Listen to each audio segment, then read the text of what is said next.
Welcome to our channel grand academy. आज आपके अध्ययन के लिए लेकर आए हैं Biot Savart law, Ampere's law and Lorentz force. सबसे पहले हम लोग यह जानने की कोशिश करेंगे बायो-सेवर्ट लॉ क्या है, उसके बाद एम्पियर्स लॉ को जानेंगे, देन लोरेंज फोर्स को। तो चलिए सबसे पहले हम लोग यह जानने की कोशिश करते हैं कि बायो-सेवर्ट लॉ क्या है। Friends, Biot Savart law is a basic law of electricity and magnetism. It is used to find the magnetic field at a point due to current carrying conductor.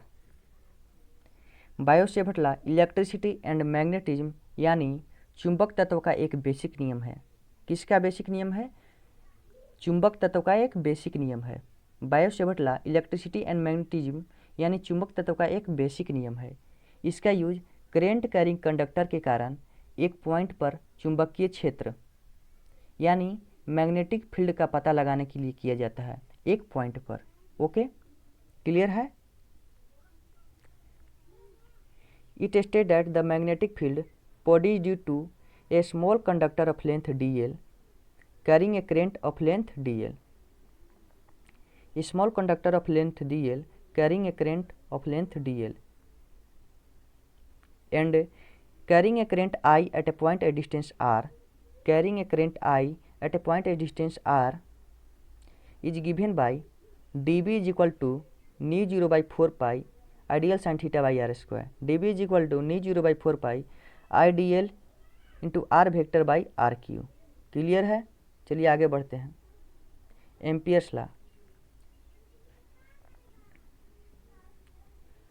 The loop और line circuit integral of magnetic field along a closed curve is proportional to the current passing through the closed circuit।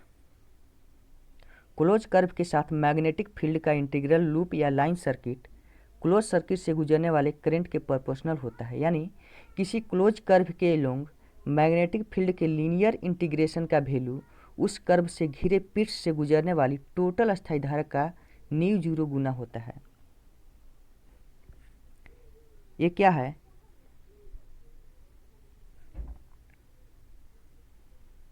Close curve यानी close path है। Okay, इसके along magnetic field B है। क्या है?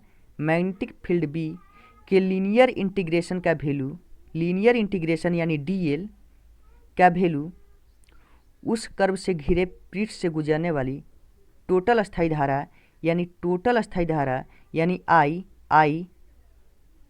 का mu zero गुना होता है। Mu zero गुना हो जाता है। डेट इज क्या हो जाएगा? Close curve linear integration B into D L is equal to mu zero I. Mu zero is equal to 4 pi into 10 के पावर -7 हेनरी पर मीटर है। Okay, Lorentz force. Lorentz force the force experienced by a charge moving in space where both electric and magnetic field exist is called Lorentz force. जब कोई charge particle किसी magnetic field में गति करता है तो पार्टिकल पर एक फोर्स आरोपित हो जाता है, उसे हम क्या कहते हैं? Lorentz force. Friends, Lorentz force की डायरेक्शन मैग्नेटिक फील्ड की डायरेक्शन एंड पार्टिकल की डायरेक्शन दोनों के परपेंडिकुलर होता है।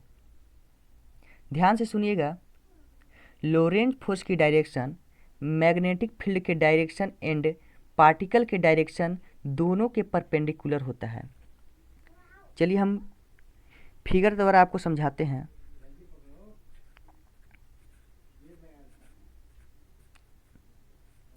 मान लीजिए एक पार्टिकल जिस पर प्लस क्यू चार्ज है। ओके, यह मैग्नेटिक फील्ड बी में फील्ड की डायरेक्शन के परपेंडिकुलर, फील्ड के डायरेक्शन के क्या कहता है? फील्ड के डायरेक्शन के परपेंडिकुलर भी वेलोसिटी है और भी वेलोसिटी से गति कर रहा है। तो लोरेंज फोर्स क्या हो जाएगा? यानी एफ एम क्या हो जाएगा? F M is equal to Q V B. Okay, जहाँ क्यू चार्ज है, Q charge, V velocity and B magnetic field है। ओके।